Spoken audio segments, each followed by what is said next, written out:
Happy draft week, everyone. Welcome on into a live Cleveland Browns report. The last time we will be live until the Browns make their first selection in the 2024 NFL draft. But it's a great week. I love the draft. It's one of my 5 singular favorite sporting events in the calendar. I love the draft. I love the Super Bowl. I love NFL Week 1, March Madness, and I would toss in, I love the World Series. That may be just the 5 right there. So it's also an excuse to watch one of the best/worst movies of all time, Draft Day. I look forward to watching that tomorrow night. It's a tradition unlike any other. Every time I rewatch the movie, I notice another just completely asinine thing. My favorite part of the movie that's like a little low-key is the entire concept of the Browns starting their draft homework on a guy the day of the draft. Like, they decide on draft day, we should go look into Bo Callahan since we moved up to number 1. Don't you think that would have been something you'd be doing for the last 3 months? And only then on draft day did they decide to check out his birthday. I also like how Wisconsin was having practices on like a Thursday afternoon. I don't think that would be the case. I don't think that's happening right now. With pads on too. All right. Shout out your city for me, though. We got over 30 people hanging out with us right off the jump here. So let me know where you're tuning in from before we get into the nuts and bolts of today's show, which is some round 2 draft targets, some of the word on the street, the buzz, the rumors, all that good stuff. And then a final 7-round mock draft. Who I've got the Browns taking, the trades I have them making. It's a lot of fun. I can't wait. And we're going to run through my round 1 2024 NFL mock draft. So, unfortunately, the Browns are not a part of it. I'll tell you right now, they're not going to trade into round 1, but it's still fun to look over whose name is going to get called on Thursday night. But first things first, Jeremy Stallman.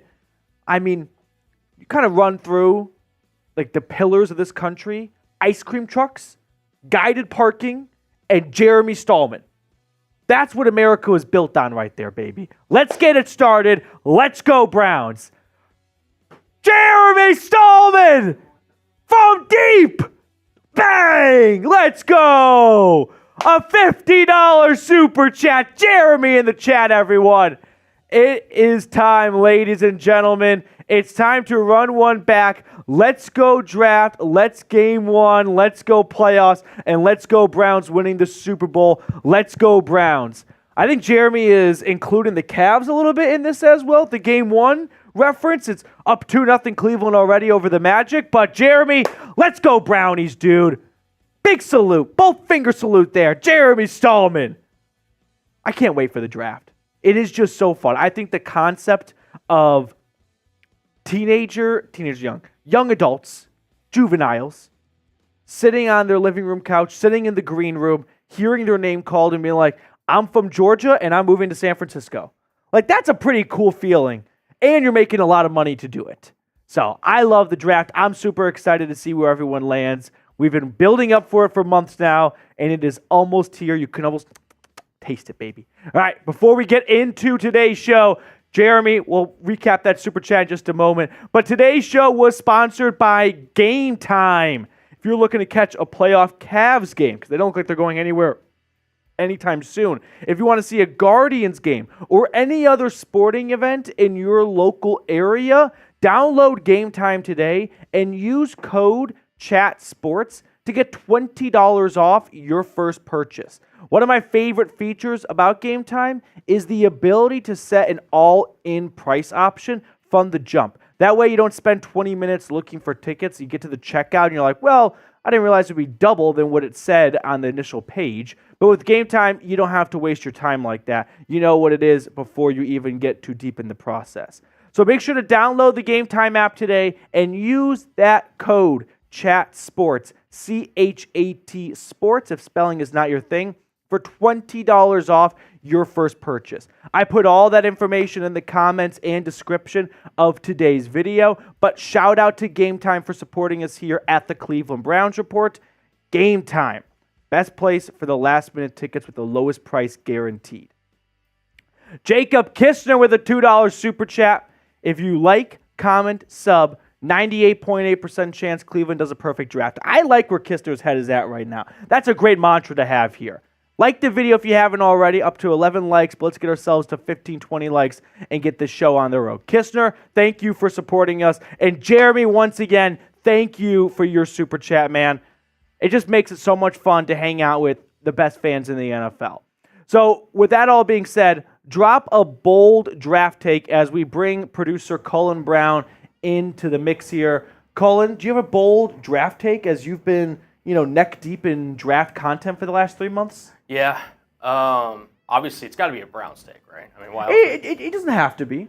I feel like, though, for the Browns, I'm going to say they're going to spend one of their first 2 picks in the draft. So not necessarily 54, but one of their first 2 picks on a running back. That's what I'm going to go with. Okay. I like that take. That's a pretty good take, too. Yeah. I think it's got some merit to it, but it's got a little spice. It's got a little flavor. It's not just salt and pepper. I'm going to say non-Browns related. I think the Chargers are going to pass on Marvin Harrison and trade back. Okay. Yeah, no, that one's, I see a lot of truth to that. I think Jim Harbaugh believes success for the NFL in his version is in the trenches. And I think he can have success without having stellar wide receiver play. So I think he'll look at that as an opportunity to gain more draft capital and go get an offensive lineman later on. Yep. And walk away with a really good tackle and a good wide receiver and view that as a better outcome than one good wide receiver. Yep. So that's a hot take to keep an eye on right there. What do you guys have? Drop your bold draft takes. Don't be afraid right now. AFX, are you ready for this one? This is just for you, AFX. Spencer Rattler does not go in the first 2 days of the draft. Okay. That is my Stetson Bennett claim. You weren't here last year. I was not. 2 years ago, for those of you that are newcomers to the channel, 2 years ago, that would have been the 2022 NFL draft. The day after the draft ended, and people came out with that way too early mock draft for next year. Right. People had Stetson Bennett going early in it. And I was like, he's not getting drafted, let alone round 1. And Harrison Graham bet me $25 that he would get drafted. And I was like, fine, he's not getting drafted. So we had this thing going for an entire year. 360, 2 days from the end of one draft to the beginning of the next draft. Yeah. And as we got closer and closer, the wind was blowing all over the place. From he might get drafted in round 3 to he may not get drafted at all. It was all over the place. And then unfortunately he got drafted in round 4. But I think I'm still right because he did not play a single snap for the Rams last year. I don't know what went down between him and the Rams, but he was put on the non-football injury list for the whole season. Mm-hmm. So this year, my Spencer Rattler claim, my Stetson Bennett claim is Spencer Rattler. He will get drafted, unfortunately, but it won't be in rounds 1 through 3. Not a big Spencer Rattler guy. No, I just think he is such a diva and a look at me and a punk. Time in the Buckeye says Marvin Harrison to Cleveland. Time, man, that's pretty bold. I would not hold your breath on that one, my friend. Not super stoked about the likelihood of that happening, to be honest. Oh, the MVP is back again. Jeremy Stallman with another $5 super chat. If one of the top offensive linemen is there, that's where they'll go. Book it, but if not, it'll be wide receiver. Jeremy, I think there's a lot of truth to that. I also think Jeremy is kind of alluding to in a limited amount of characters that the Browns have to be flexible at 54, right? I don't think anyone can definitively say what position the Browns are going with, because what if at 52 and at 53, the top 2 guys at the position they were seeking get drafted? Now they gotta adjust. They gotta call an audible. So I think if the Browns had their way, they would probably hope that the number 1 reasonable offensive tackle is available at 54. Because they're probably thinking a little bit down the road with Jed Wills entering a contract year and Jack Conklin coming off yet another major knee injury. But if all the tackles go before them, Jeremy, I could see them going wide receiver. I just think that with all the trades they have made the last 2 years, Andrew Berry feels confident about the wide receiver room, and he won't make it his first priority with number 54 pick. But if a guy he loves falls there and he's like, well, I didn't expect him to be there. I just can't pass on him. Throw out whatever we were planning. Let's go with this guy. Then it could happen. The Browns are definitely the most wide open team in the draft because they got to wait 53 picks. Now, quick draft question here with you all. Jeremy, thank you for the super chat.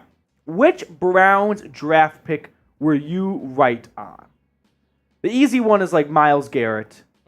That one just coming out of A&M, it's hard with the quarterbacks that were in that draft class, like Deshaun Watson, Patrick Mahomes. Right. For a defensive end to be like, listen, I don't care how good the quarterbacks are, you can't pass on this player. That really says a lot about his profile coming into the draft. And he's lived up to the billing in every way, shape, and form. Guy I was right on. I was pretty, I'm trying to think like a little bit recent, a little bit like nostalgia. I think I liked the Martin Emerson pick. I think I was only critical of it because I didn't think it was a big positional need. But then they moved on from Greedy Williams, which like wasn't really forecasted in the moment. But I did like Martin Emerson, the player. I remember liking the Denzel Ward selection. That's for sure.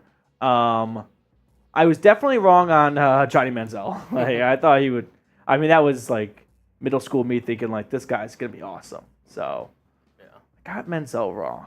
But which one would you guys right or wrong on? Tim says Baker was right there. Let's see. Ryan says I was right on DPJ. That's pretty impressive for being a 6th-round pick. That's very impressive. I remember wanting Kicker the Dicker over Cade York. That's a weird flag to raise, but I just wanted, just for the name's sake, Kicker the Dicker.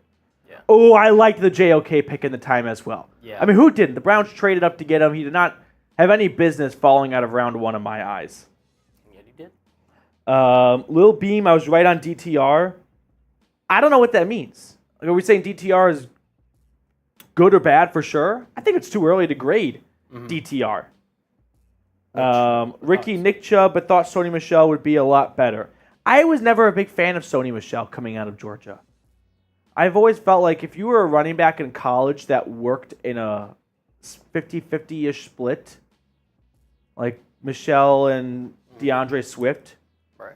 If you couldn't just hold the job outright, like how is it going to work in the NFL? Yeah. Let's see. One pick I was right on for Cleveland. Obviously, I haven't been at Chat Sports the entire time. I was right on not being a fan of Brandon Wheaton, if you remember him. Oh my God, that was the yes. I will piggyback off that. Like even younger me was like, "What are we serious? Yeah. What are we doing here? 28 years old? Yeah. You out of your mind? Yeah, that's a great one. Yeah. Okay. And then what were we wrong on? Yeah, picks wrong on. I thought Corey Coleman was going to be good. He was the Baylor wide receiver. Yes. Yeah. I thought he'd be good. Mm-hmm. I thought Cedric Tillman would have a bigger role in year 1. Still early. I remember we were all losing our minds over Perion Winfrey in round 4 because he was like a round 2 mock draft pick. So like the value was like, oh my God, this is incredible. One I was, I think, wrong on, and I'm pretty sure he was Browns, but I could be mistaken here. So if I misspeak, I apologize. Jabril Peppers. Yeah. I was kind of wrong on Peppers, to be honest. I thought he'd be, not that he hasn't been He's successful. been pretty good. Yeah, but I thought he was going to be a game changer. Yeah. I remember having arguments with Coop back when we were both at North Texas about Jabril Peppers. And he was more against him than I was, but I was He was very just high an end. ugly. You don't get Jabril Peppers every year in the draft of like, he's a football player. He is. He played so many positions in college. Did. I liked Peppers. All right. Coming up on today's show, latest news and rumors, final 7-round mock draft. And if you have any questions, hashtag Browns in the chat right now or super chat, and we'll have a little Q&A sesh at the end of the show. So, are we ready to jump into a live Cleveland Browns report? I can get us ready. All right. Let's get into the meat and potatoes, as I like to say, for today's show. All right. Ooh, we got the new. Yeah. By the way, shout out to the production team. Kind of see it. Got the updated logo. It's a little weird. It's going to take some getting used to. Updated logo. All right. We're at 17 likes. Can we get to 20 likes? 3 more likes, and then we'll get this plane off the ground here. I got Jessica asking some questions. Love to see it. I want to see Ty Man. I want to see Ricky. I want to see Tim Green get in the chat right now with the hashtag Browns. 17 likes. 2 likes away. 2 likes away. 18 likes. 2 more likes, and then we'll get this news and rumors roundup on our way. 1 more like. 1 more like. Rain just got their question in. Muchly appreciated. 19 likes. Let's get ourselves to 20. There it is. Okay, let's jump into the latest news and rumors.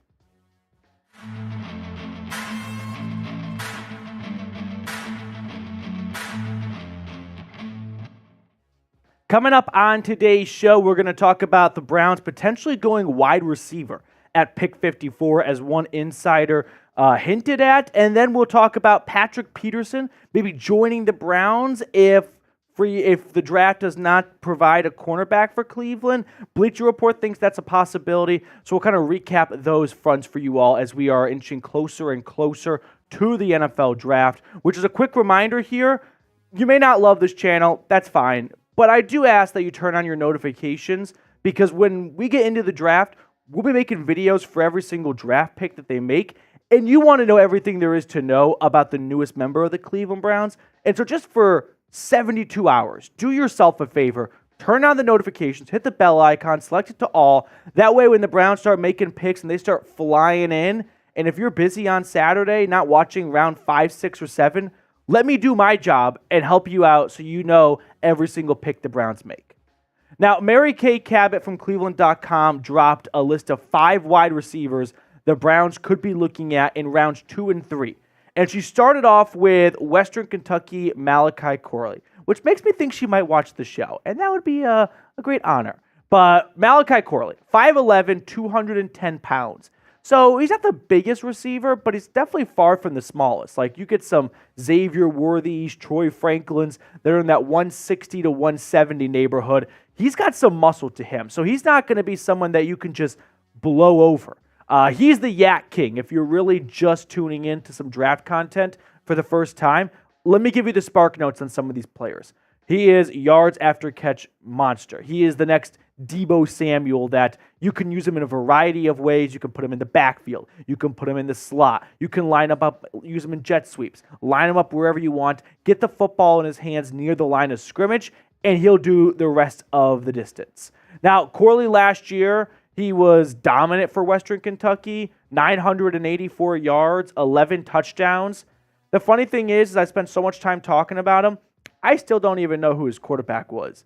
But if you put up 11 touchdowns in back-to-back seasons at Western Kentucky and Bailey Zappi wasn't your QB, you're probably doing something right as a wide receiver.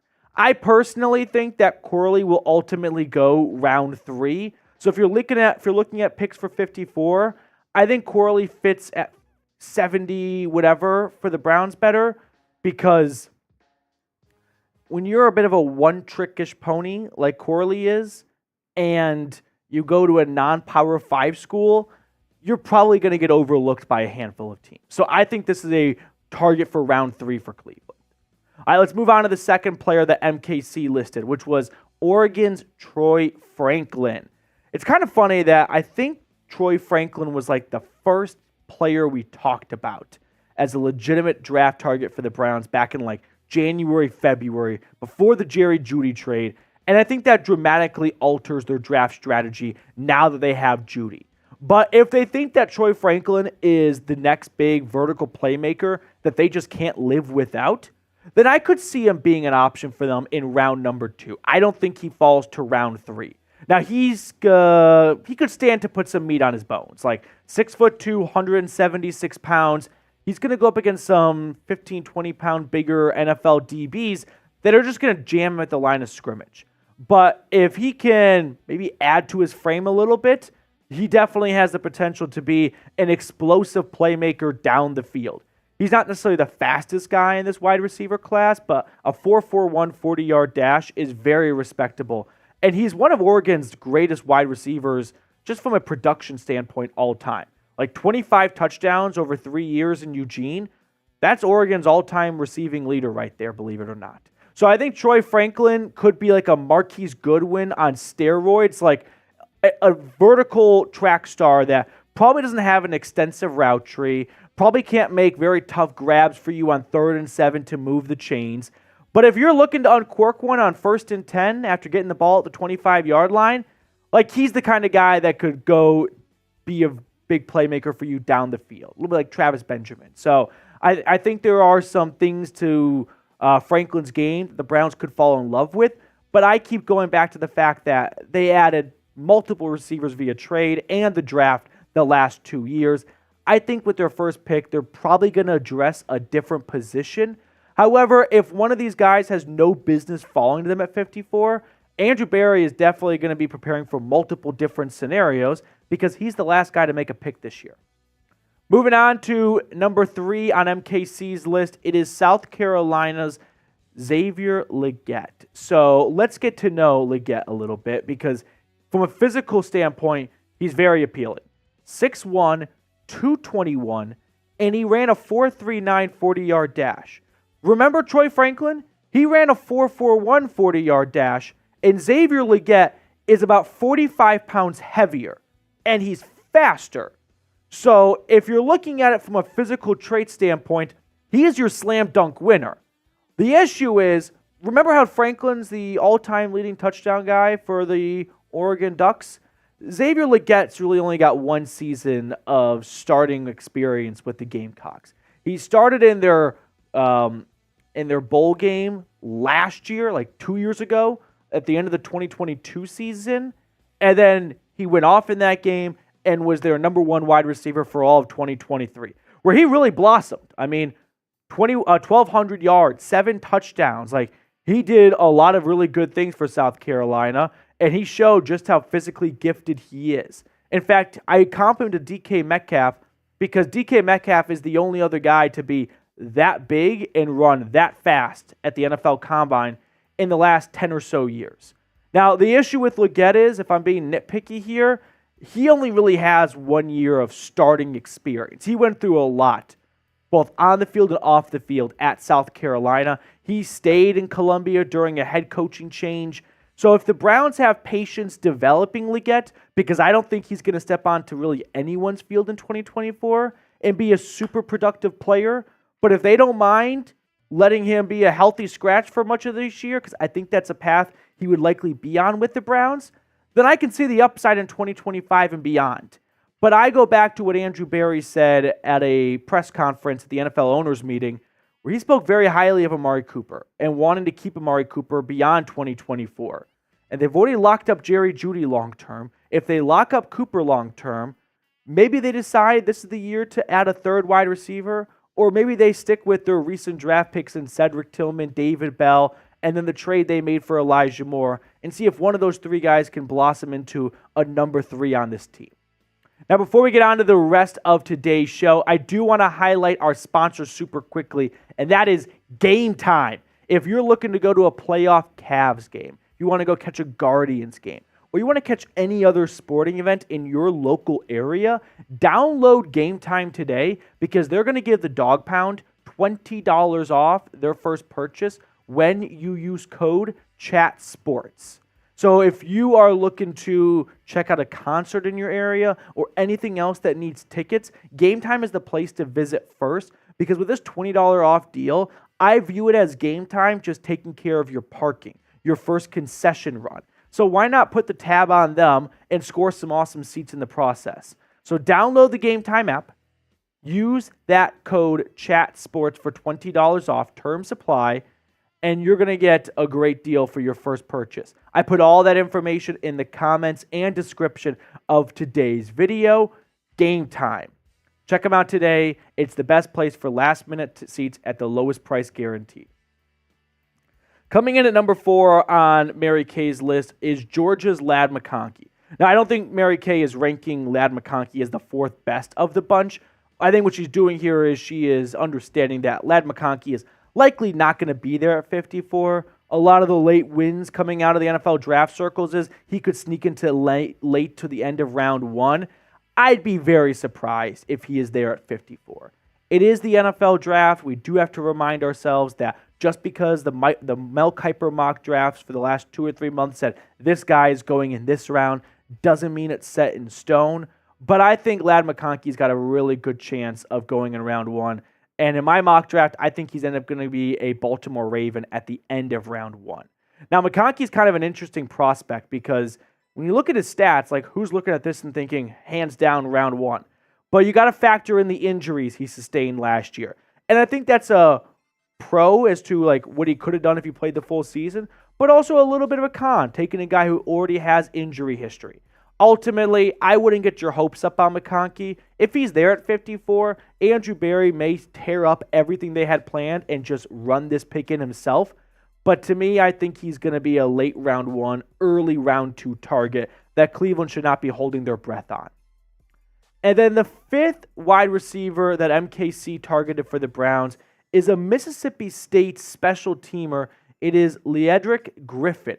So 5'10", 181 pounds, ran a 4.43 40-yard dash, but he comes in with a lot of special teams value.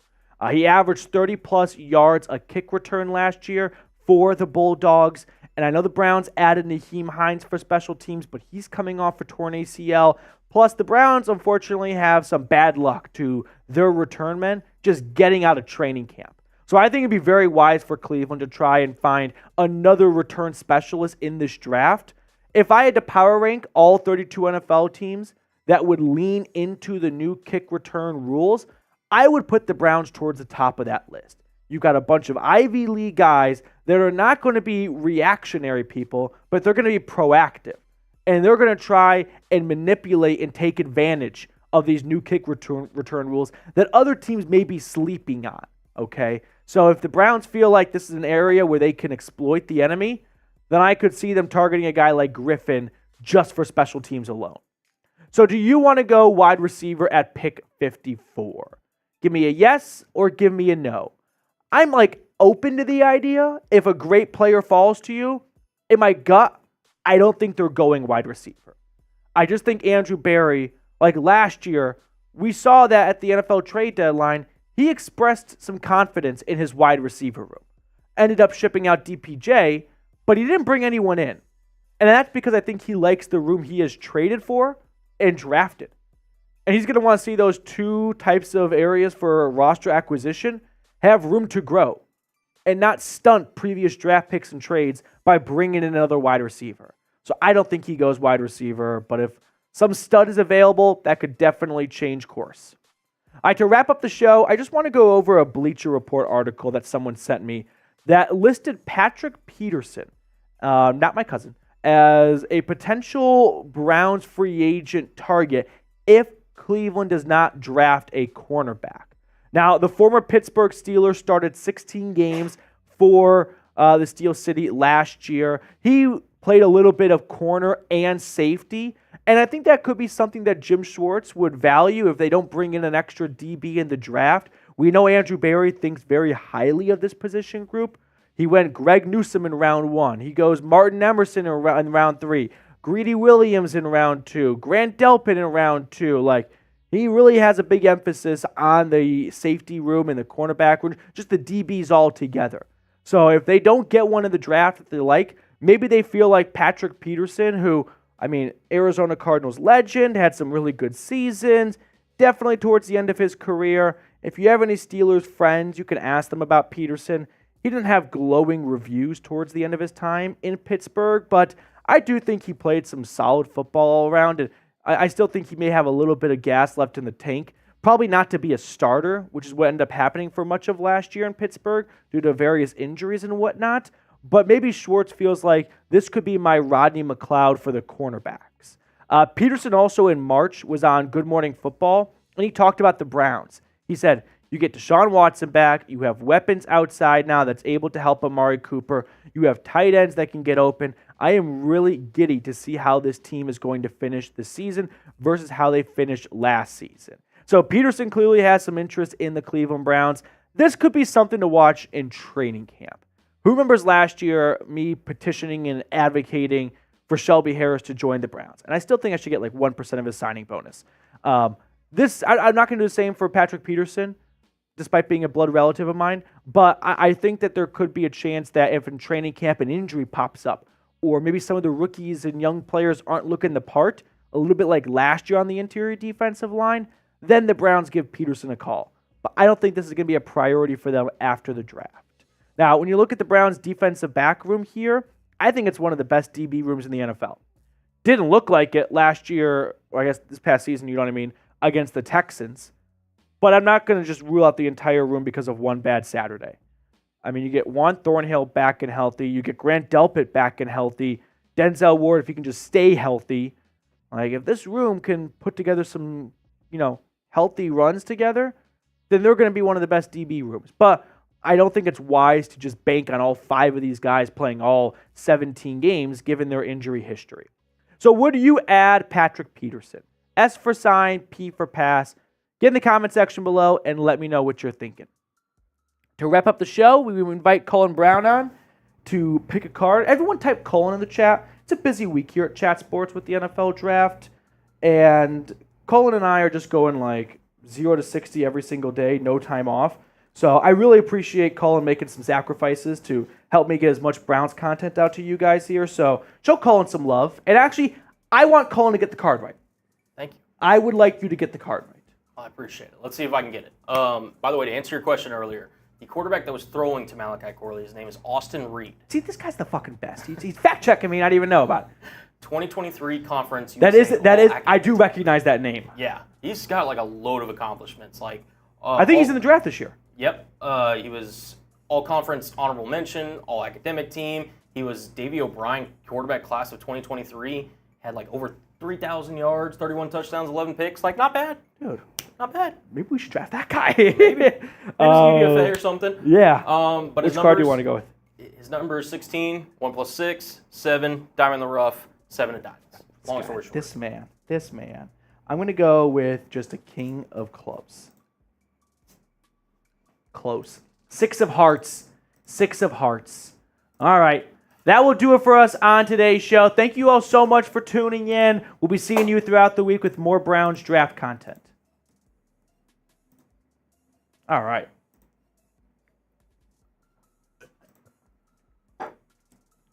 Jeremy Stallman, by the way, very poor timing as we began the video and Jeremy drops a $50 super chat. Petey, I think I can say this from everyone in this chat, is that you and everyone at Chat Sports brings it every day so far. That this is from all of us. So here's to you all. Thank you. Let's go Browns. Jeremy, I really do appreciate it because I know that we like to have fun here, on the job. That sports is supposed to be fun. I enjoy having fun, but there is a lot of work that goes into making all the videos and live streams. So your words are greatly appreciated throughout the company here. Jeremy, I just can't thank you enough, dude. Every single live show, watch party, video, you bring it, dude. I mean, Jeremy just doesn't stop. Jeremy, I'll tell you what, he may not go 4 for 5 or 5 for 5 when batting, but he's going to hit every single baseball hard. Yeah, he's getting every ball in play. It might go right to the shortstop on a line drive, but they're going to have incredibly high exit velos.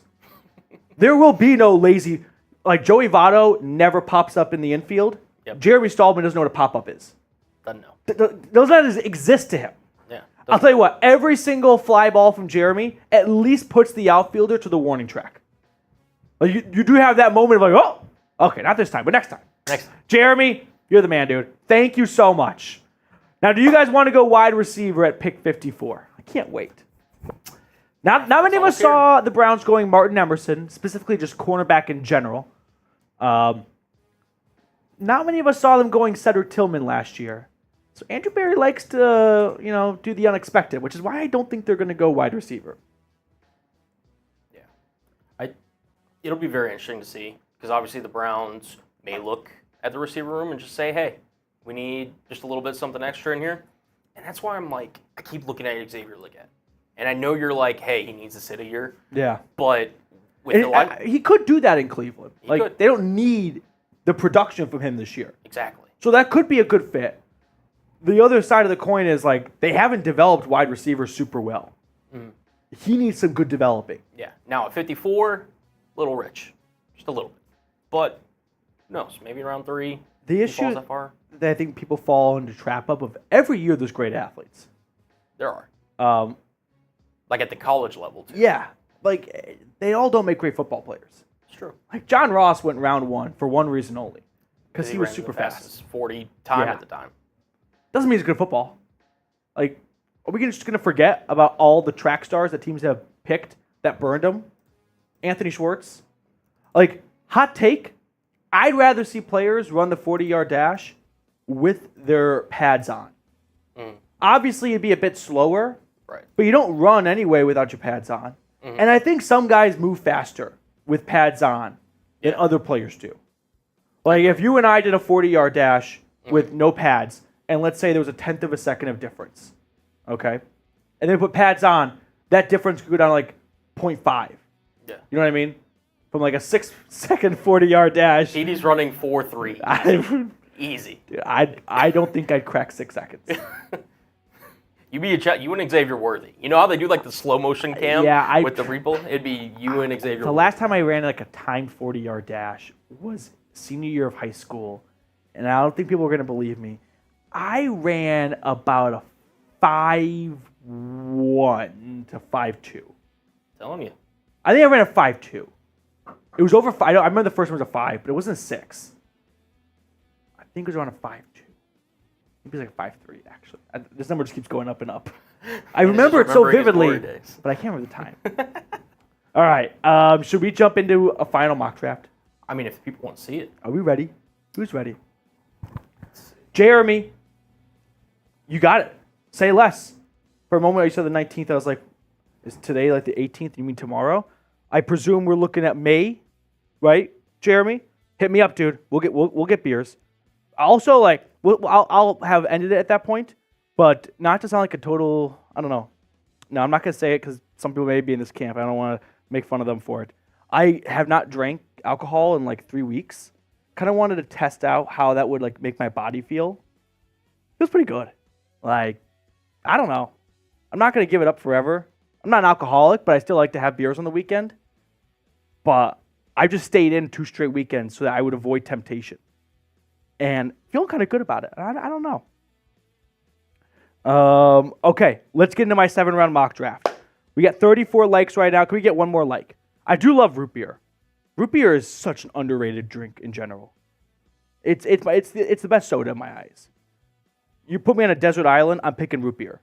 That is a hot take. I love the lemonade from Chipotle. Not the Chipotle-made lemonade. I mean, just from the fountain machine. Their lemonade's different. It's kind of like McDonald's Coke. I really want to say something about lemonade, but that'll get you on a whole other tangent. Lemonade's not a juice. It's not a juice. Tim, don't. Why would you bring that up, Tim?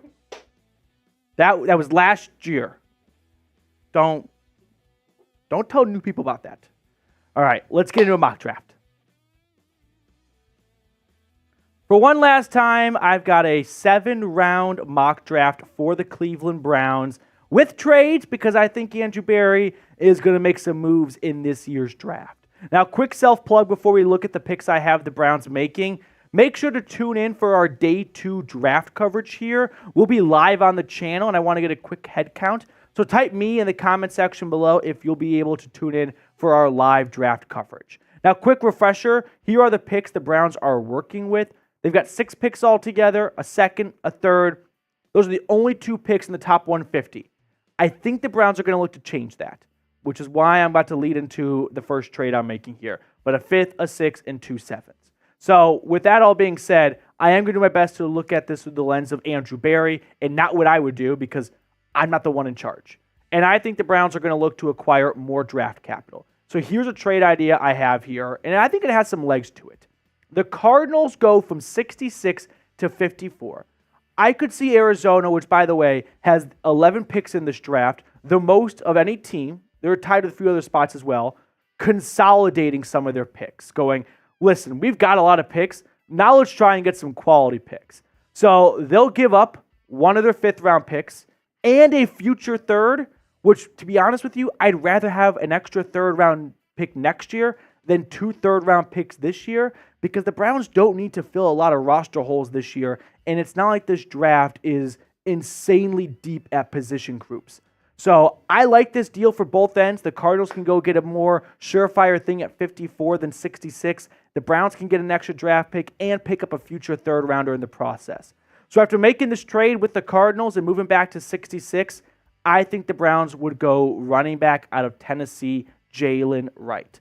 Really toss and turn with this one. Handful of directions they can go. But I ultimately think at this spot, running back could provide the biggest impact for 2024 compared to any other position group. And the Browns are looking to maximize 2024. So here's the background on Jaylen Wright. 5'11", 210 pounds. So he's not just some like scat back. Don't fall to the trap of, oh, he wasn't the lead workhorse back at Tennessee. That means he's not an every down back. I think he has that potential in the NFL down the road. He's also one of the fastest just overall players in this draft. He ran a sub 4 40-yard dash. He led Tennessee in rushing the last 2 years. He was a home run machine for them, averaged 6.6 yards per carry. Now, as a Tennessee grad, I watched every single snap of Tennessee football the last 2 years plus, and I'll tell you what, Jaylen Wright is a home run just waiting to happen. Now, there are some elements about his game that I don't know are going to translate super well to the pros. He did have 4 fumbles in 2022. The concepts and just the overall play calling at Tennessee, it's very high tempo, high paced offense, and that allows for a Volunteers offense to get off a lot of quick plays and tire down a defense. There's not going to be that same high tempo in the NFL, though. Now, he also wasn't used super often. Only 137 carries last year as Tennessee had like a 3-headed monster backfield going. But when he was used, 7.4 yards a carry and 4 total touchdowns. He was not their premier goal line back. So when they got in the red zone, they didn't usually use Jaylen Wright. I'd be willing to wager that of his 4 touchdowns, like 3 of them came from 50-plus yards out. Now, I do want to share a stat that we've looked at before on the channel, but if you're just tuning in, this just is a good way to remind you all that looking at stats is not a fair way to compare prospects. Jaylen Wright versus Blake Corum. Blake Corum has more yards. He's got more touchdowns. Isn't Blake Corum better in every single aspect possible? When you take a deeper look at it, Blake Corum got over 100 more carries than Jaylen Wright. Despite that, he only had 1 more rush of 10-plus yards. Look at the breakaway percentage. Jaylen Wright over half the time, 12 points higher than Blake Corum. Yards after contact, Blake Corum, sure, had more carries, more yards, but by average, it favors Jaylen Wright, which means if you put these 2 players in the same offense and gave them the same amount of carries, Jaylen Wright would outperform Blake Corum in my eyes. Running back at the end of the day is the most impactful pick that the Browns can make with their first selection in the draft. No idea. No one has any idea what the Browns are going to do because they don't know what they're going to do. They have to wait and see who's even available for them. But I think if a running back is there and you look at the running back room, if they want to get a better insurance policy than Deontay Foreman for however long Nick Chubb is out for to start the year, Jaylen Wright can provide some good impact plays for 2024 and beyond. I do think he is a special running back, and we're not just looking at it because of one season until Nick Chubb returns. So would you draft a running back first? A handful of positions the Browns can go after. The word on the street is the trenches, but I think that if the Browns have an opportunity to get a playmaker like Wright, they may go that direction. Then at pick 85, I'm going to go with Mizzou's left tackle, Javon Foster. Now, I just said that the Browns are going to go in the trenches, and I think they wait until their second, third round selection to do so. And they find a guy with loads of experience at one position specifically, left tackle. Will the Browns learn from their mistake of you can't just draft a right tackle and expect to move him to the left side of the offensive line and expect it to go no problem, smooth as a whistle? No. That's what they tried to do with Jed Wills. I think if Jed Wills ends up leaving in free agency next year and signs elsewhere, his next team might move him back to right tackle, and he may have a really good career there. But for the Browns, I think if they do look to add a potential replacement for Wills, they're going to want to make sure this guy's got experience at left tackle. And Javon Foster has plenty of experience. 2-time team captain, 2023 third-team AP All-American, first-team All-SEC, and 39 starts at left tackle to me signals this is a player that the Browns could identify as a Jed Wills replacement. And I also think if you're like a little bit of an amateur when it comes to the draft, if you want to sound smart in front of your friends, when you get past like the first 2 rounds of the draft, teams are not looking at what their needs are for just this year. They're looking at their needs for next year, okay? Here are the Browns' 2025 free agent starters. Nick Chubb, Elijah Moore, Amari Cooper, Jed Wills, J.O.K., Greg Newsome with an asterisk. If they pick up his 5th-year option, then he's not a free agent. So if they're looking ahead here, Jed Wills could be someone they try to find a replacement for in this year's draft. Have Foster sit on the bench for a year, practice, go up against Za'Darius Smith and Myles Garrett for a year in practice and feel like, yeah, he probably got as many game reps as he did there than he would against some other teams in the NFL. So they'll feel confident with Foster starting for them in 2025 if it gets to that point. Or he can just kind of blossom into a James Hudson replacement, a swing tackle that if an injury pops up, you like your chances of him filling in for a half or a game. Now, before we get to the rest of my mock draft, I do want to shout out our sponsor today, which is Game Time. If you want to go catch a Guardians game, a playoff basketball or hockey game, or any other local sporting event or concert in your area, download Game Time today because they're going to have the best deals for the last-minute tickets. Now, you're also going to get $20 off your first purchase on Game Time when you download the app, create an account, and use code CHATSPORTS. Now, what I love about Game Time the most is that you can do an all-in price option right from your homepage. That way you don't spend 20 minutes looking for tickets and you're like, well, I didn't realize the price would double when I got to the checkout portion of the process. But with Game Time, you don't have to waste your time that way.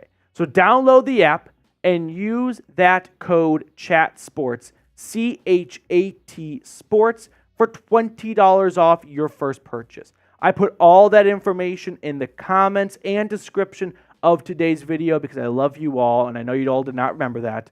So download Game Time today. Last-minute tickets for the lowest price guaranteed. Moving on to round number 5, where I go best player available. And I think that's something Andrew Berry has shown he does not mind doing. And I took Notre Dame cornerback Cam Hart. Do the Browns need a cornerback? Not really. But I think Cam Hart in round number 5 is just too good a value to pass on. And I was very surprised to see him fall all this way. He's 6'3", 202 pounds, and he ran a 4.5 40-yard dash. He's not the fastest cornerback in this draft class, but with a 6'3" wingspan, he doesn't have to be. He just has to be in the right zip code of his man, and he can get a hand to the football. He was a 3-year starter in a man-heavy defense, so he has been battle-tested, and he's not just some run-stopping tackler that just needs to sit in his zone. He can go step for step with guys. Now, when you look at his stats, I think the reason why he's not going higher is because of the lack of production, like no interceptions. There are people who are just simply that lazy that go, no picks, no thank you. Picks are tough to come by, and I mean that in like a realistic way and a metaphorical way. Like, sometimes a receiver tips the ball and it falls to you. Sometimes the receiver catches the ball and you don't get the interception. So for Cam Hart, I think other teams are going to look past him because he doesn't have the major explosive playmaking abilities on his college tape. But you know who else didn't? Martin Emerson. And Martin Emerson didn't have a pick in his first year in the NFL. And then he had 4 last year. So I'm willing to wager that the Browns are okay with looking past interception production at the collegiate level for a 6'3", 4.5 40-yard dash corner. Now the question becomes, do the Browns pick up Greg Newsome's 5th-year option? If they think that he is a long-term play for them, then I can see them doing this. But if they feel like $13 million is a little bit too rich and they'd rather just play it out for the final year of his initial 4-year contract and go from there, then maybe they decide, let's draft a cornerback now. That way we already have a head start on a potential replacement if Greg Newsome does play his final season in Cleveland in 2024. Newsome, the last few seasons, has shown us some improvement. Last year especially, right? First time getting interception, pick 6 against the Ravens. But I do think that the Browns may not be 100% sold that Newsome is a guy they want to invest in long term. My gut feeling is they'll pick up his 5th-year option because $13 million isn't an egregious price. But they may have some second thoughts if they get a guy they really like in the draft and think, ooh, or we can start this guy next year and save $11 million. Just something to think about. On to round number 5, pick 162. I'm going to go with Kentucky's linebacker, Trevin Wallace. I'm not proud that I waited this long to get a linebacker, but this linebacker draft class is not very good, so I didn't want to reach on one. And I think Wallace in round 5 is a really solid pick, all things considered. 6'1", 227 pounds, and he ran a pretty strong 4.51 40-yard dash. I mean, keep in mind what we just saw Cam Hart run. We're looking at a linebacker who's not very much far behind him. He's got great physical traits and production. Now, the con is very raw product. I think he needs a lot of coaching from Jim Schwartz, and that's perfectly fine because the Browns can afford to take a linebacker that needs to have a good coaching staff around him to build him up. Now, production-wise, he had some good plays last year for Big Blue Nation. 8.5 tackles for loss, 5.5 sacks. He is a physical traits guy. He just needs a lot of sandpaper. He needs a lot of coaching. He needs to have some rough edges smoothed out. And I think the Browns are willing to bet on Jim Schwartz and his staff and Mike Vrabel to get the best out of Trevin Wallace. Now, when you look at the linebacker rankings, this is from Mel Kiper. I as much as I would love to see Edgerrin Cooper be the pick for the Browns in round number 2, there's just been little to none chatter that the Browns are going linebacker. And maybe that's a good thing because there was very little chatter they would go cornerback. Then they took Martin Emerson. Not a lot of chatter they go wide receiver. Then they went Cedric Tillman. So maybe that's just the way the Browns prefer to operate, but there hasn't been a whole lot of chatter about it, and for that reason, I'm not holding my breath on them going linebacker early. Now, we do have a couple of 7th-round picks here, but I'm going to make a trade with the New Orleans Saints and jump up from 206 to 199 and give the Saints 2 7th-round picks because the Browns hate 7th-round picks. And then with pick 199 in a 5-man draft class, I have the Browns selecting Illinois tight end Tip Reiman. So let's get to know the Fighting Illini for a moment here. He's 6'4", 271 pounds, 22 years old, married, and has an RAS score of 9.9. This is an Andrew Berry man made in a lab. He's young and he's athletic, and that's what Berry's biggest criteria are when drafting. Now, the pro I've got for him is when we're talking round 3 guy or day 3 guys, I need players that can contribute on special teams. I don't care how great of a backup tight end you are in the first year of your NFL career. You're not going to see the field a lot on the offensive side of the field. But you could see it on special teams. And that's something Reiman has loads of experience in. Now, the con is very little production when it comes to receiving. 420 career receiving yards, nice. 5 touchdowns. He was a preferred walk-on for the Fighting Illini under the Lovie Smith regime. Then Brett Bielema comes in there. Easily could have just said, dude, hit the portal and get out of here. You're not even one of the previous regime's highly recruited players.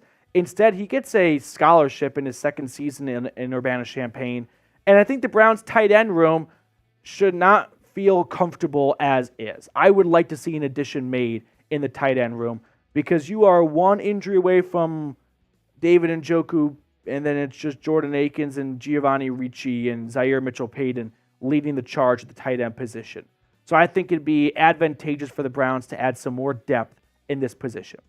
So grade my final mock draft for me, A, B, C, D, or F. Let me know what grade you're going to give it in the comment section. I'd give it a B. I don't think you can get an A when you don't pick until 60 whatever we took Jaylen Wright at. But I do like the Jaylen Wright selection. I think we did a good job of finding Javon Foster to be a potential replacement for Jed Wills. I give it a B to B-. I don't think it's going to be the best draft for any team in the NFL, but when you're the last one to pick, it's hard to have the best draft. So with that all being said, I do want to run through my own first-round mock draft with you guys here. Just kind of want to get it on record. I think that what's going to happen on Thursday.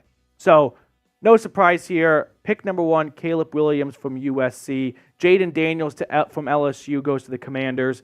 Number 3 is Drake May to the Patriots. I think New England stays put and goes quarterback. The Vikings go J.J. McCarthy in a trade-up with the Arizona Cardinals, who then themselves trade back into the top 5 to get Marvin Harrison in a deal with the Chargers. Giants stay put and go Malik Neighbors. Titans and Falcons go chalk. The Bears are back on the clock at 9. They give Caleb Williams someone to throw to in Rome Odunze. Aaron Rodgers has a new target with Brock Bowers. Remember the Vikings trade back? Well, they acquired the 11th pick from the Vikings, and then they get the guy that they were going to take at 5 all along in Olu Fashanu and still have an additional first-round pick later on. I think the Rams are going to look to trade up and get the Georgia tackle, Amarius Mims. He hasn't started more than 10 games in his collegiate career, but he's got a wingspan of Giannis Antetokounmpo. So I think that on the traits alone, Sean McVay may pound the table to move up and get him. I've got the Raiders going defense with Quinyon Mitchell. I've got the Saints going offensive tackle. I think the Colts go defense with Terrion Arnold. Byron Murphy, I don't think is going to go top 10 like some people think he will. Sub 300 pounds, 1-year starter. I think Seahawks at 16 is a great spot for him. I think the Jags give Trevor Lawrence a Calvin Ridley replacement with Brian Thomas. The Bengals look to replace DJ Reader with Jazon Newton, I think the best defensive tackle in this draft class. Denver moves back with the Rams in that Mims trade, and they go edge rusher at 19 with Leatu Latu.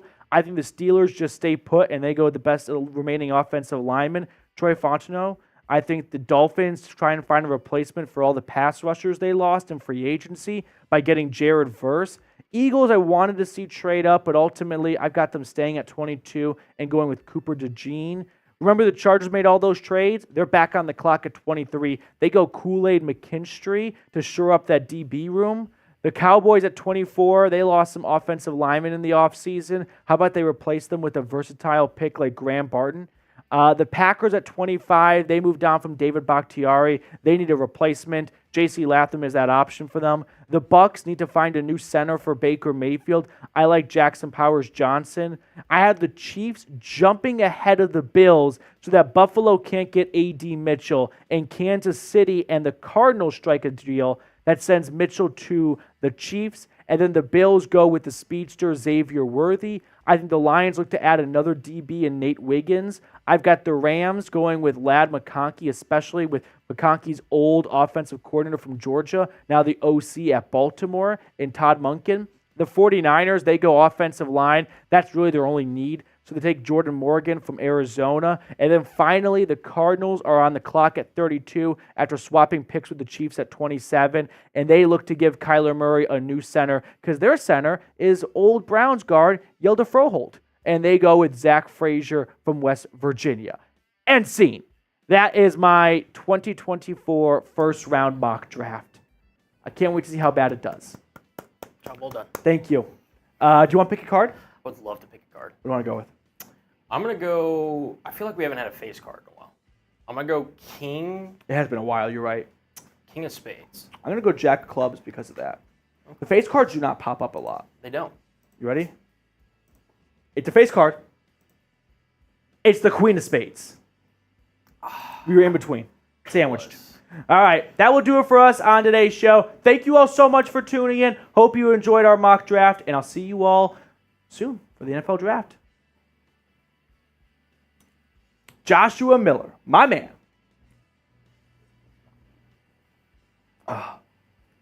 Why are we so bad at drafting wide receivers?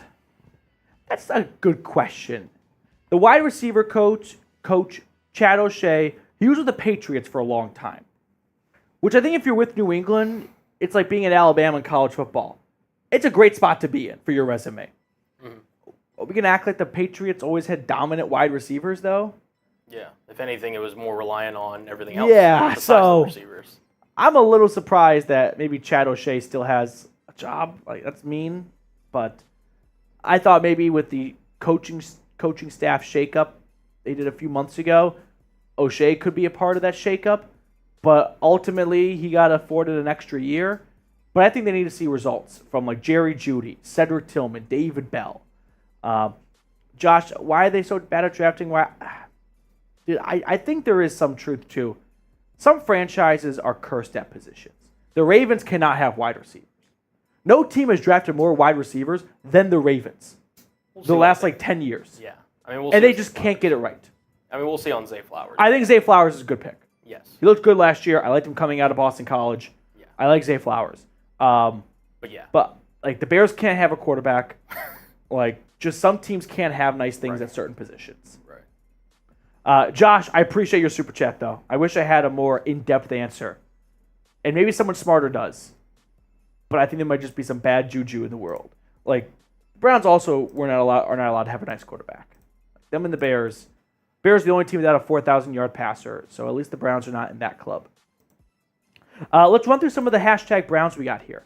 Okay. Should we do that? Yeah, let's do it. Just kind of knock out some of the questions. If you have a question, you want to jump the line, like Joshua Miller, like Jeremy Stallman, like Jacob Kistner, super chat, and we guarantee it gets on screen for everyone to see. It's also a great way to support the channel.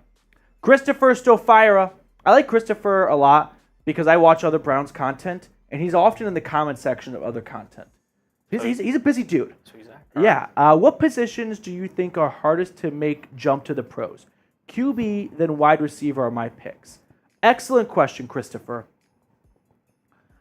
I think quarterback is definitely the hardest because there's so much that surrounds a quarterback in college that you don't know if it's the quarterback or the surrounding pieces. Great wide receivers, great offensive line, great scheme, easy pass concepts and throwing concepts.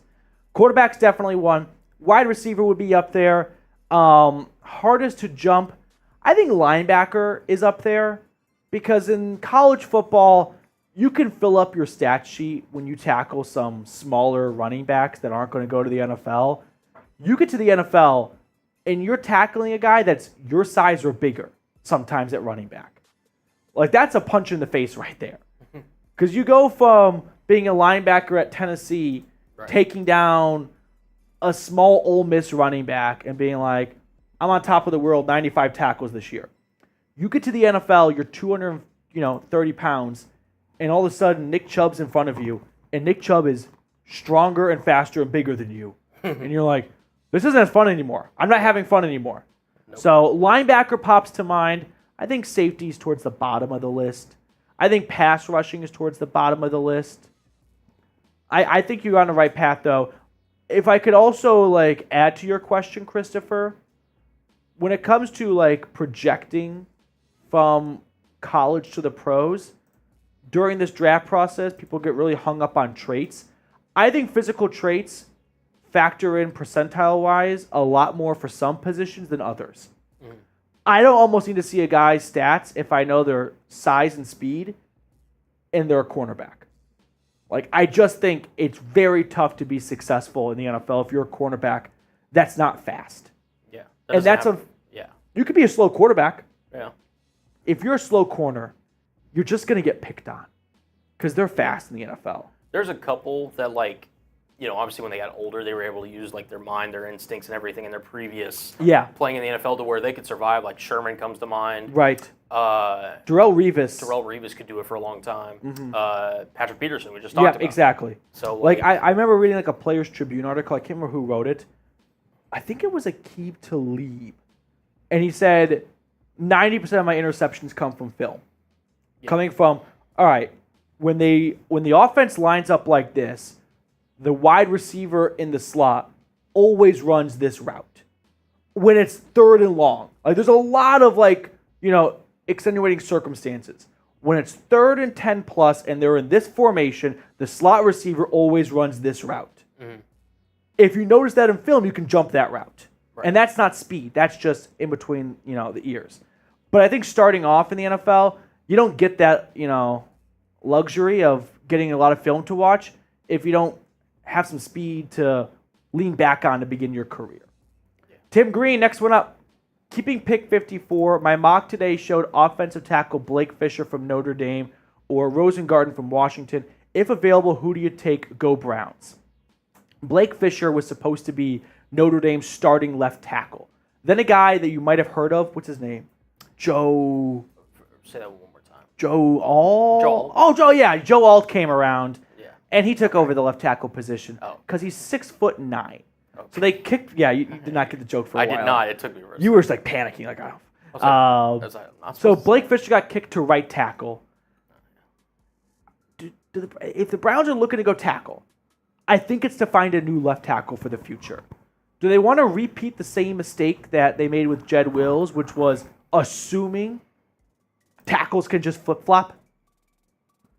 I think they'll actually, and Andrew Berry in a press conference a few months ago said he has a diary of mistakes that he's made, and he writes them down so he can go back and remember that mistake. Right. I wonder if Jed Wills is in his diary of don't just assume right tackles and left tackles are interchangeable. Interchangeable, yeah. Fisher played right tackle at Notre Dame. Rosengarten had experience at left and right tackle. Right, he played right tackle towards the end because Penix is a lefty and that was his blind side. But he started off at left tackle. So I would think Rosengarten would be the pick over Fisher. Go Browns, Tim. Jessica, should the Browns trade for any players in the draft? I mean, like players on other teams' rosters. I think that's the only thing. I think that's what Jessica's inferring here. Or maybe trading up for somebody. Maybe. I don't know. Jessica, I think you're like saying could they trade for a player from another team's roster, which does happen. Like we saw, A.J. Brown, Marquise Brown get dealt in round 1. DeAndre Swift got traded to the Eagles from the Lions last year. Yep. Who else has been dealt mid-draft? I'm blanking on names right now. But I don't think they will. I think they'd rather just use that draft pick on a player at that position. They just don't have a major need. So if you trade for a guy, like right off the bat, you're getting fewer years of their contract than a rookie would have. And so that guy would likely be a starter if you're trading a pick for him. Like maybe they would trade. I don't know. They already got their David Putney. They got Naheem Hines. I don't think they're going to trade for any players. They traded Troy Hill, remember, to the Rams. That was an outgoing trade. Jessica, I appreciate the question. No name comes to mind. Like a guy that I could see getting traded in the draft is wide receiver Cortland Sutton from the Broncos. Cleveland is not trading for another Denver wide receiver. They got their guy, so I don't have another name. Ryan Eckful, what are you feeling on Karan Amaganji or Patrick Paul in the second or early round 3? I'd rather go Patrick Paul from Houston. He's got a lot of experience at left tackle. I think the Browns need, if they want to find a left tackle of the future, they should look to draft a left tackle from college. Even if they think this one right tackle might be better, Jed Wills was a really good right tackle. Hasn't worked out a left tackle. I think they should narrow their search to strictly left tackles. Karan Amaganji, he's like an interesting late riser because I can't really figure out what about his game people are raving about. He missed most of 2023 due to a quad injury. Didn't start playing football till mid-high school. He's a big dude. They're all big guys at offensive line. Every single one of them. Some bigger than others, but I'd go Patrick Paul. Lil Beam, next one. The reason I want Barry to trade DTR and draft Joe Milton is because Milton is a big body, he's not afraid to take hits, and he has a great arm. He would be awesome backup long-term for Watson. Lil Beam, I've got no issue with this idea right here. I think Joe Milton is going to be a better quarterback than people think he will be. A lot of bias coming through right now. I know that. But he had awful wide receivers at Tennessee his final year. He showed improvement in his accuracy from the moment he stepped on campus in Knoxville to getting benched for Hendon Hooker to starting this past season. He's got the best arm in the entire NFL draft. I think him and Josh Allen and like Zach Wilson are the best arms we've seen in the draft in the last 10 years or so. I don't mind getting Joe Milton. The Browns brought him in for a pre-draft visit. You don't have to twist my arm, dude. I'm on your side here. Soul Train. Would a rookie wide receiver like Keon Coleman be an upgrade over Elijah Moore? Soul Train, good to see you, by the way. I want to put my Keon Coleman notes because I'll tell you I always confuse Keon Coleman with Brian Thomas. Bless you. Excuse me, everyone. But Keon Coleman, he ran so 6'3", 213 pounds, but he ran the 4.61 40-yard dash. He is the basketball player, right? He's the one that lives above the rim in the NFL. Doesn't have a huge catch radius. Or am I thinking of Brian? That's not right. That's Brian Thomas I'm thinking of. Yeah, that's not right. Brian Thomas, the one that lives above the rim. That's like the cliche they've been using. Yeah. Keon Coleman is literally one of the biggest catch radiuses. Yes. Okay. I prefaced with I always mix these two up. Yeah. I don't really know why either. But Coleman, he's the one that ran the 4.61 40-yard dash. I think he will run faster with pads on. I think a team could view him as a late round 2 steal because of it. I ultimately think the Browns are going to stick with Elijah Moore, though. I don't think Cleveland's giving up on him. I think they still think he can produce for them in 2024. Josh, what's going on? After the draft, what is the next major item on AB's to-do list? Signing, restructure, extension. It would be Greg Newsome's fifth-year option. That decision is May 2nd. So that's coming up soon. They traded for Zadarius Smith last year after the draft. They're not going to make another trade for a pass rusher because they've got Smith, Garrett, Okoronkwo, and they drafted Isaiah McGuire last year from Mizzou in early day 3. I think it would be making a decision on Greg Newsome's fifth-year option. Contract extension-wise, Amari Cooper. I think those would be the two things Andrew Berry wants to get done after the draft. Deb Grimsley, at pick 54, if Andrew Berry has Elijah Moore, if Andrew Berry has Edrin Cooper and Jaylen Wright on the board, who does he choose? I'm thinking AB will trade down. He is always unpredictable. What do you think? You're definitely right, Deb, about him being unpredictable. I think Andrew Berry would pick Jaylen Wright. I think he would look at Jaylen Wright as a better player overall, maybe. And if not better, then very close, and Ty goes to a bigger need. And I think he'd feel more comfortable with adding a running back over a linebacker because the Browns likely are going to run a lot of 2 linebacker sets this year. So while they currently have 3 starting linebackers, it's mostly going to be JOK and Jordan Hicks. And they'll run a lot of nickel defense, right? It's an extra DB on the field, 1 linebacker on the sideline. And they'll run with Grant Delpit, Juan Thornhill, and Rodney McLeod, Ronnie Hickman, DeAnthony Bell. All 5 of those guys, 3 of those guys rotating for that third safety spot. So I think he'd rather go with Jaylen Wright because he can provide a much bigger impact until Nick Chubb returns. Although I do like Edrin Cooper. Mike Nintendo Master. I just walked 10.89 miles, but now for my question, who do you think will fall to the Browns? First off, congratulations. That's a good piece of exercise right there. I'm jealous. I commend you. Who do I think will fall to the Browns? Okay. Let's get a name of someone that I think people expect to go earlier that won't. Ooh. You want a random? I got one that I could see Andrew Berry licking his chops at. You ready? Ready. Chop Robinson. Okay. It's the Penn State pass rusher. Andrew Berry has always gone a position no one expected him to go. The Browns, no one's talking about defensive end whatsoever. Chop Robinson is the second best athlete among the edge rushers in this draft class. Andrew Berry has always prioritized athletes. I don't think Chop Robinson goes round 1, and I think he will be there at 54. So that would be like a surprise. Didn't see that one coming. But after the pick, you can kind of try and make some sense of it of okay, try and get, Myles Garrett another running mate long term and get another young defensive end. They're pretty stocked up at that position, but edge rusher and cornerback are spots that you can never have enough guys at. So that could be one where Berry goes, F it. You want best player available? Here's best player available. Cool guy.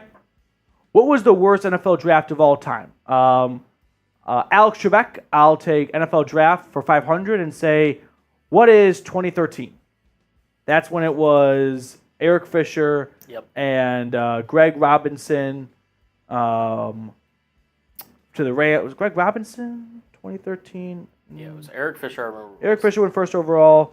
Luke Jockle. I was like, it wasn't Greg Robinson. He went later.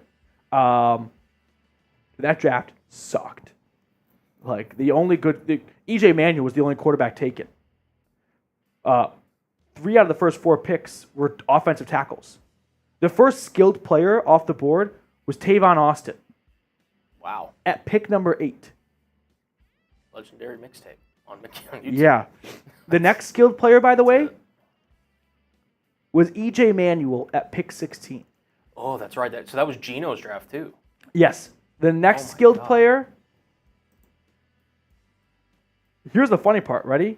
The next skilled player was DeAndre Hopkins at pick 27.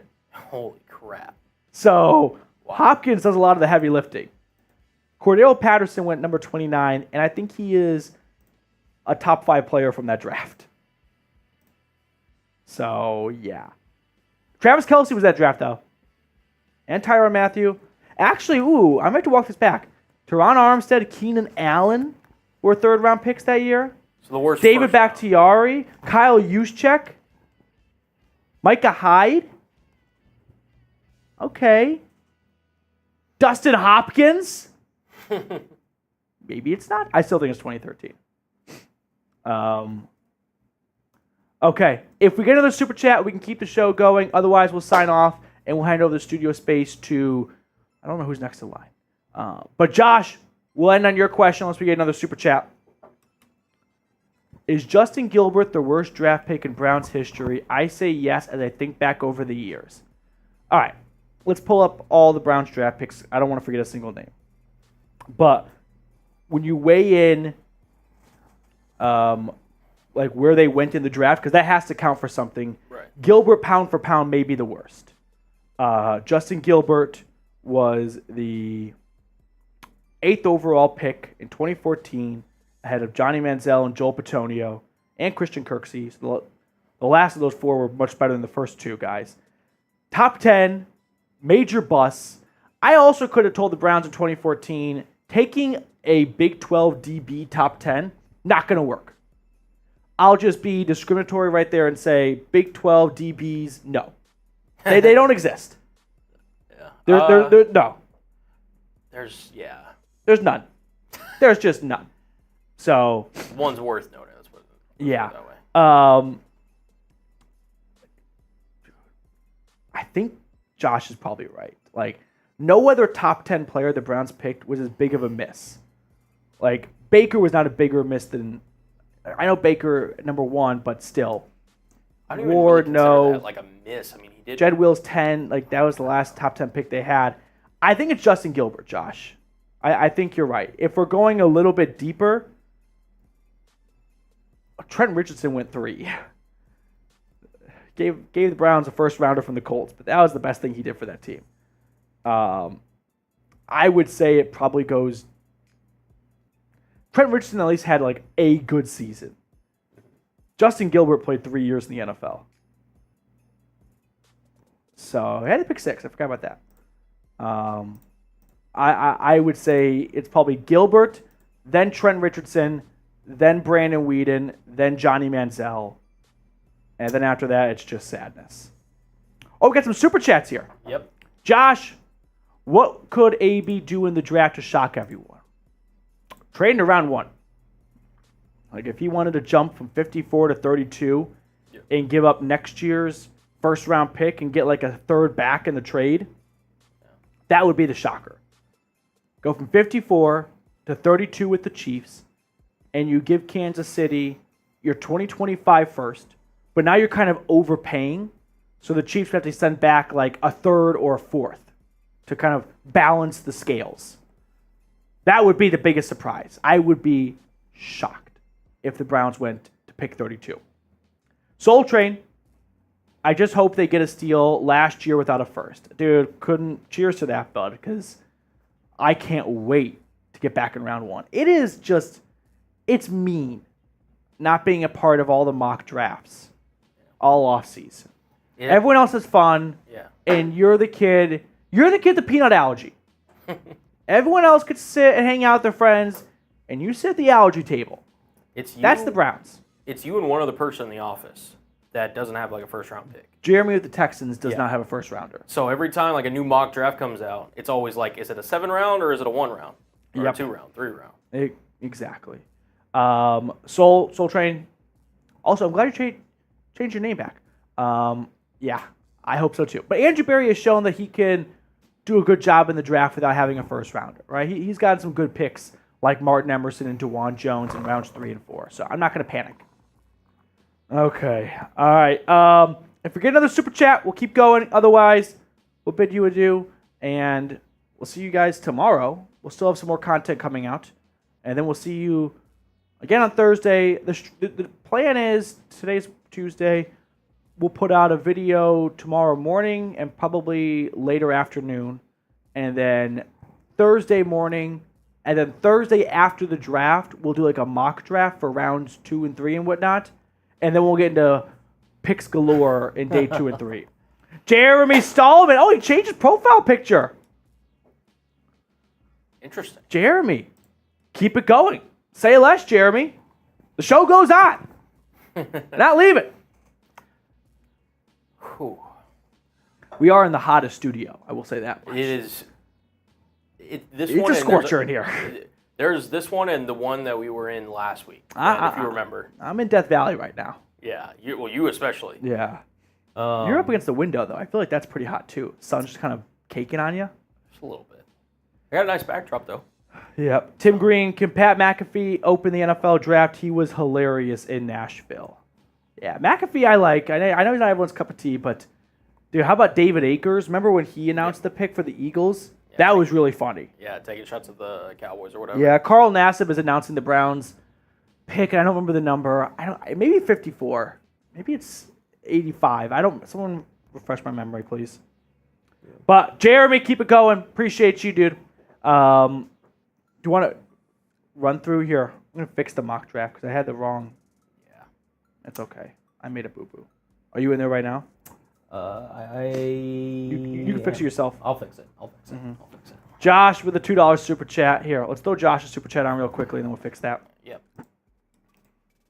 Josh, is the Taco Bell Cantina menu worth it? Haven't tried it yet. I gave up drive-thrus for Lent, and I know that was a little while ago. And I'm kind of like, all right, let's see how long I can keep this going. So I have not tried the Taco Bell Cantina menu, but this is just like a personal preference. I always prefer. You'll never catch me picking steak, or you'll never catch me picking chicken over steak when presented those two options. How much of a price difference? Doesn't matter. It doesn't matter. Okay. Dude, you can make the quesadilla for steak $100 and the chicken $9, and I'm taking the $100 quesadilla. $100 quesadilla. If I know steak is in the kitchen, I'm gonna have it. Okay. So the new Taco Bell Cantina menu, it seems very chicken oriented. And I don't dislike chicken, but I like steak. And I know Taco Bell steak is bullshit. So yeah. Taco Bell's never been my first choice. Kister, what's going on? Keep the show running like Chubb will be this year. God, guys, he's a poet. A line. He's a poet. That is a line. I watched, my girlfriend's been out of town for the last week, and so I've had the TV to myself, which means a lot of World War II movies. I watched an interesting one last night. It had, who's the guy from Paul Rudd. He was in the 1940s a Major League Baseball catcher, Mo Berg, and he was a spy for the U.S. It was 90 minutes. It was one of the cheesiest movies I've ever seen. But after that, I watched Ted, the TV show. Yep. Have you seen the show, Ted, yet? I haven't seen the show. I've seen the movies. Both the movies. Yeah, the show is very funny. And I think the show may be funnier than the movie in some ways. Interesting. And they were Ted was making fun of the cousin that lives in the house with them. This is awful radio.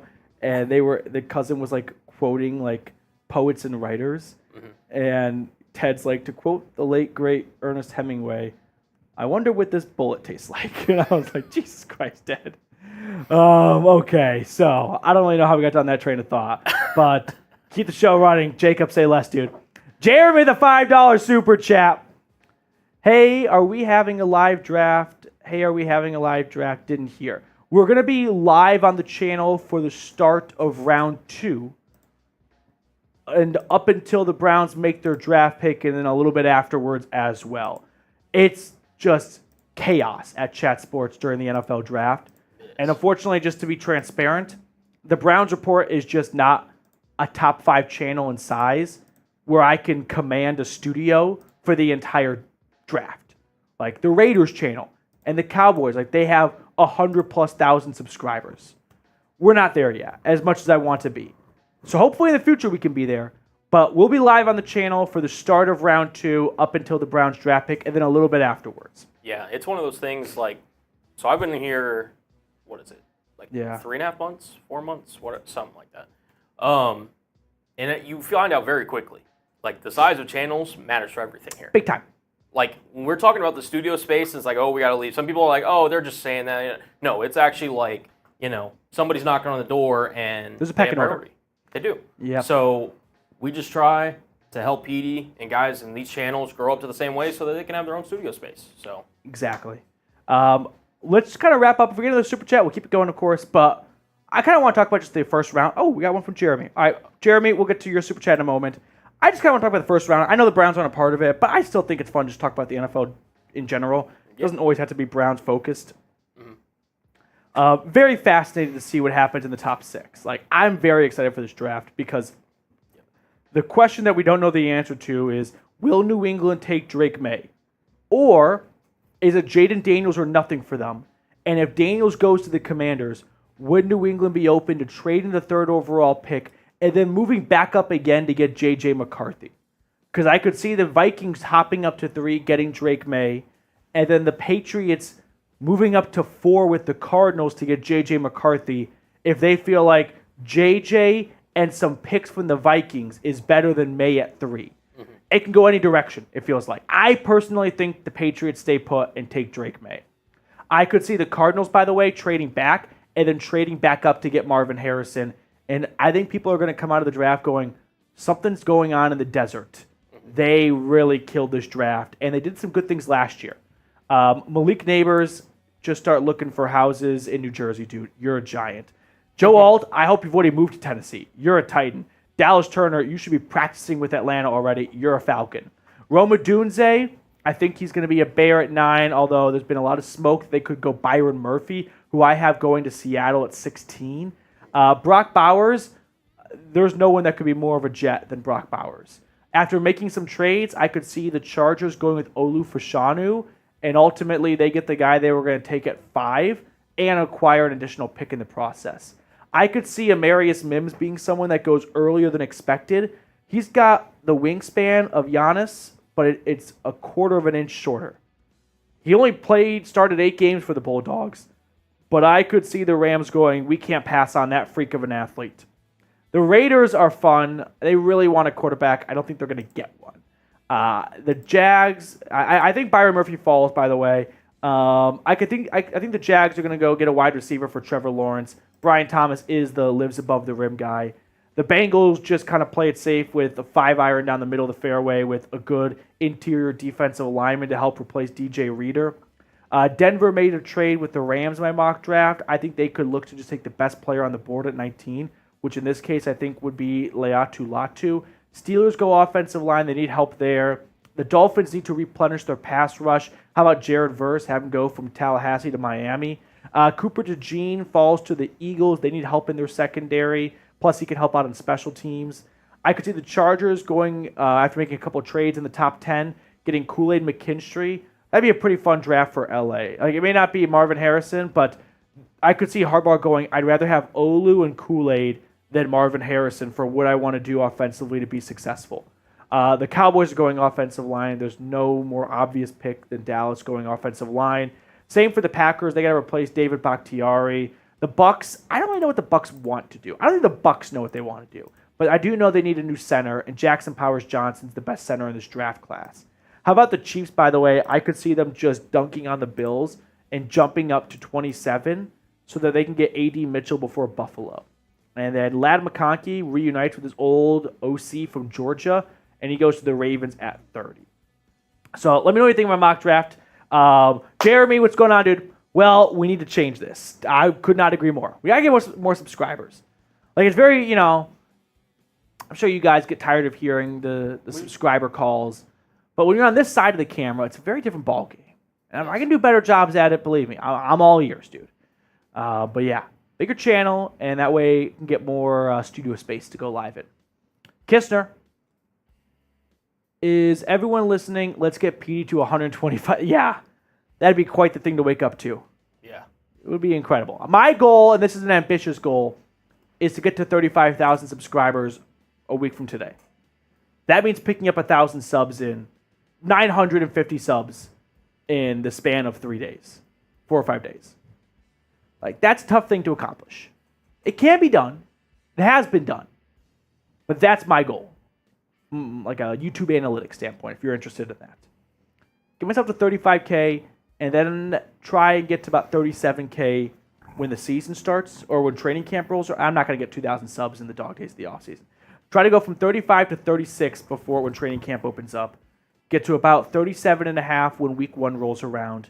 and then I want to come out of 2024 with about 42. No, be a bit ambitious here. 43 to 44,000 subscribers. That way I can try and get to 50K before the start of the 2025 season.